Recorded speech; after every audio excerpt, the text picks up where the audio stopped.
Good evening and Chag Tu B'Shvat Sameach. Happy Tu B'Shvat.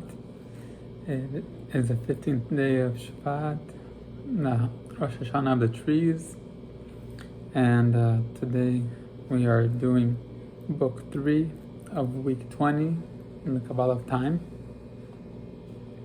And in book 3 again, the elements are the Song of the Sea, Shirat Hayam, divided into 52 parts.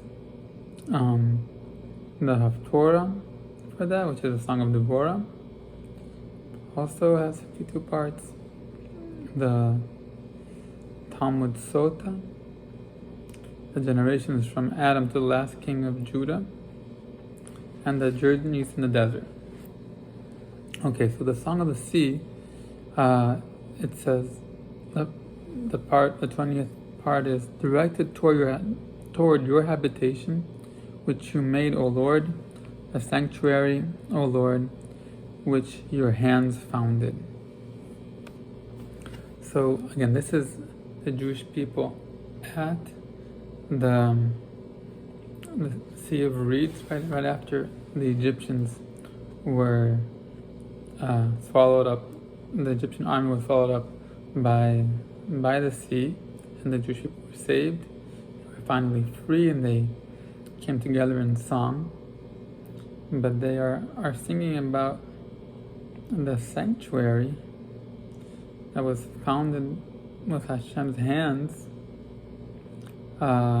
which is going to be Hashem's home. But again, they're still in the desert. They still haven't built a Mishkan or anything, or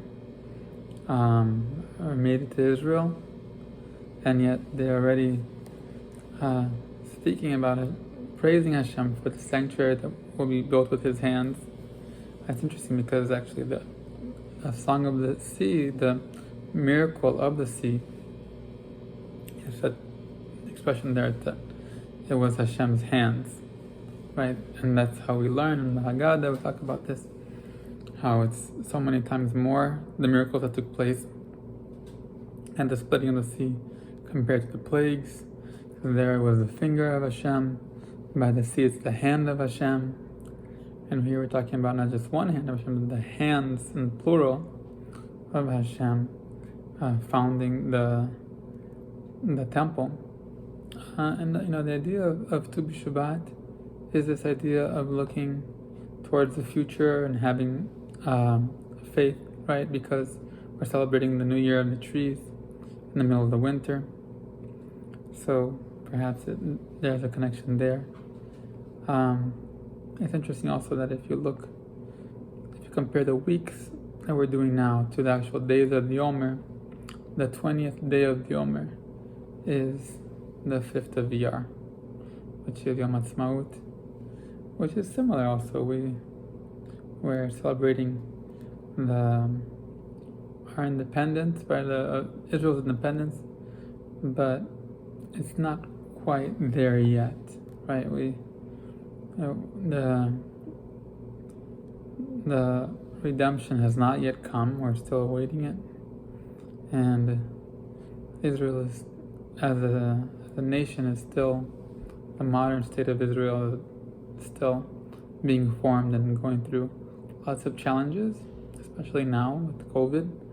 But we understand, we have faith that things are going to work out and that Hashem's hands will eventually found the temple, the third temple, which will be eternal. The Haftorah is the princes, it says, and the princes of Issachar were with Deborah, as was Issachar with Barak. To the valley they rushed forth with their feet. So before here we talked about Hashem's hands, the Haftorah, we talked about Issachar rushing with their feet. Issachar is the quintessential tribe connected to studying Torah. And the princes of Issachar, Rashi says it's a reference to the Sanhedrin. And the fact that they were with Deborah and Issachar with Barak, Rashi also said that they were doing whatever errand Barak sent them on.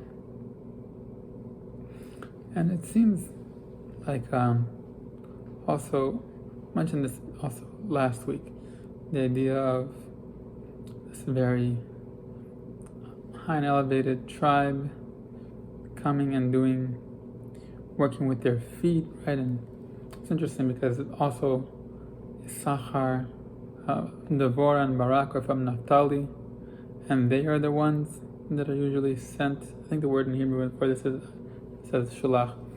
The Naphtali is called an ayala shlucha, a deer, a gazelle that is sent out.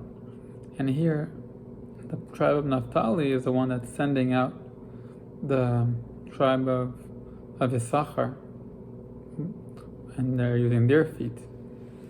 So there does seem to be a mixing together of the roles of the tribes. And we saw that also last week with Zebulun being referred to as the pen of the scribe. I